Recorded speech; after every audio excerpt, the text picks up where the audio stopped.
જ્યાં જ્યાં વસે ગુજરાતી ત્યાં ત્યાં સદાકાળ ગુજરાત। આજે ગુજરાતનો 65મો સ્થાપના દિવસ। 1મી મે 1960 ના રોજ બૃહદ મુંબઈમાંથી અલગ ગુજરાત રાજ્યની સ્થાપના કરવામાં આવી અને આ ગુજરાત રાજ્ય જે ભારતમાં એક ખૂબ જ મહત્વનું રાજ્ય બને છે।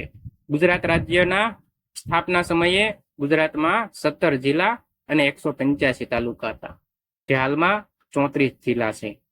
અને ઘણા બધા કહેતા હોય કે ગુજરાતમાં શું છે, તો ગુજરાતમાં એમ કહેવાય કે સોમનાથનો મહાદેવ, દ્વારકાનો કાળિયો ઠાકર, ગીરનો સિંહ, તાલાળાની કેસર કેરી, કચ્છનું સ્મૃતિ વન તો કચ્છનો સફેદ રણ, નર્મદા પર ઉભેલી સ્ટેચ્યુ ઓફ યુનિટી, સરદારની સ્ટેચ્યુ, અને ગુજરાતનું ડાયમંડ સિટી સુરત। આમ એમ કહેવાય કે પ્રત્યેક સ્થળ ગુજરાતનું ખૂબ જ મહત્વનું છે અને આ ગુજરાત માટે આપણે એમ કહેવાય કે મહત્વના